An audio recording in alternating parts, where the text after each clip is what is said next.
tous pour ce premier volet consacré au chakra couronne, qui est le dernier chakra ouvert sur le haut. Je vous en dirai deux mots tout à l'heure. La couleur associée à ce chakra est le violet. Tout d'abord, merci aux nouveaux arrivants, merci d'être sur cette chaîne. Vous trouverez sur cette chaîne beaucoup de pédagogie sur tout ce qui est initiation à la peinture. Dans cette playlist où vous vous trouvez, qui est la playlist consacrée au chakra et à la couleur, il y a toujours une première partie de la vidéo qui est assez technique, donc comme ça je vous explique ce que je vais faire, et la deuxième partie qui se passe avec une musique qui va vous emmener vers l'épanouissement total lorsque vous travaillerez la couleur associée au chakra. Voilà, j'espère que toutes ces vidéos vous plaisent. Là, ça va être... Alors, ce ne sera pas la dernière, il y a un bonus. En fait, il va y avoir un bonus. Je vais faire une vidéo, voilà, juste intuition, j'avais envie de le faire.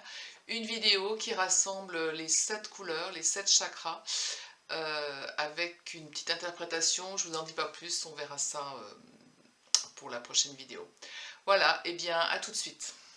Alors quelques mots sur ce chakra couronne. Donc il est bien au-dessus de notre tête, il est de couleur violette et c'est le chakra associé à la spiritualité, en fait, à la connexion au divin.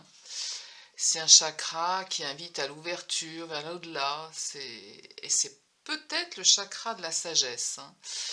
Voilà, là aussi je vous invite à, si cela vous intéresse, à aller lire des livres sur la sagesse des chakras, sur voilà, tout ce qui concerne la médecine énergétique, et vous en saurez bien plus, puisque encore une fois, moi je ne fais que la connexion avec la peinture, la couleur, hein.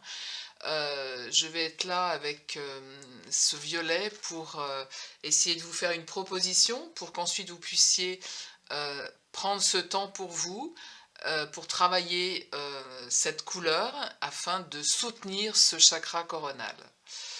Voilà. Alors, eh bien, là aussi, hein, au niveau des supports, comme pour le chakra du troisième œil, je réutilise des vieux supports, hein, des vieux châssis que j'avais, sur lesquels j'ai passé simplement une petite couche de blanc, ou voire, mais je n'en ai pas, une couche de gesso. Et là aussi, dans cette première vidéo, dans ce premier volet, on va faire une proposition, je vais vous faire une proposition en apportant de la structure. Et donc j'avais du papier de soie violet, il se trouve qu'il était violet, donc ça m'inspire. Donc on va faire une espèce de structure là aussi sur ce support, et ensuite on retravaillera à l'acrylique avec la couleur violette. Donc comme on est sur la partie technique, je vous explique un petit peu, et puis dans un deuxième temps, je verrai si je fais toute la vidéo comme ça, enfin toute l'explication comme ça, ou si j'intègre déjà la musique. Parce que de toute façon, ensuite, quand le papier sera collé, il faudra attendre que la colle sèche pour intégrer la couleur. Donc j'ai préparé, oula, elle a bien figé, j'ai préparé, je vais remettre un peu d'eau, on va remuer de la colle à papier, hein, tout simplement, c'est de la colle à papier. C'est colle à papier tapisserie, hein, il n'est pas la peine de choisir autre chose. Vous mettez donc de l'eau, la poudre, et vous avez une consistance, voilà. Et donc, voilà comment je vais faire. Je fais comme si je le froissais, hein, et je vais l'imbiber de colle. Voilà, je vais l'imbiber de colle. Et là, je vais me taire, et je vais pas me concentrer, mais laisser agir mon intuition. Je ne cherche à exprimer aucune forme. Je vais laisser faire mes mains.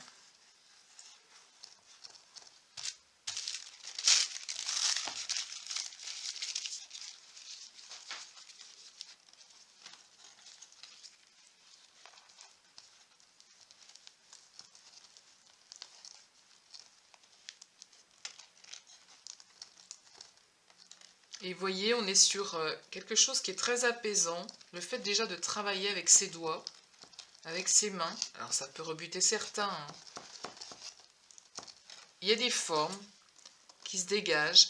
Comme c'est du papier de soie, plus je le travaille, et plus il y a des petits bouts qui se fragmentent. Ça peut être intéressant.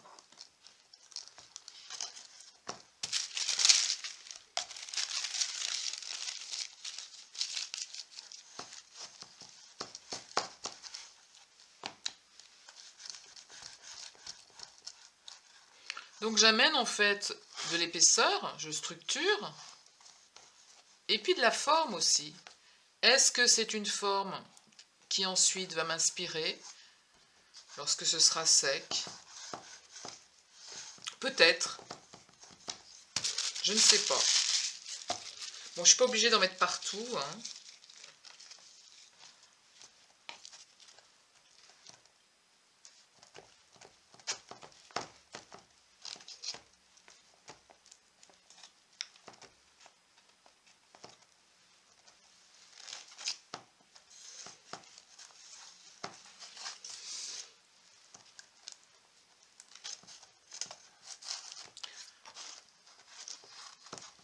Voilà, j'essaye de faire quelque chose qui soit un petit peu harmonieux déjà au niveau de la structure. Et après, je verrai où ça va m'emmener.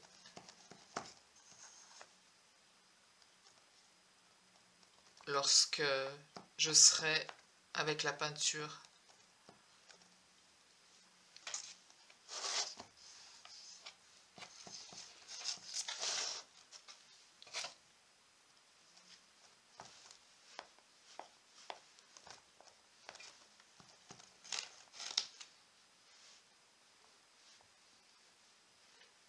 Voilà.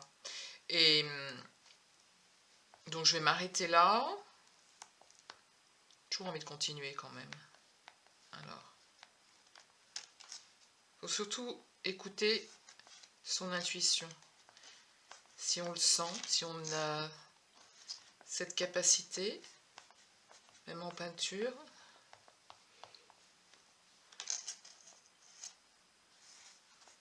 se faire confiance.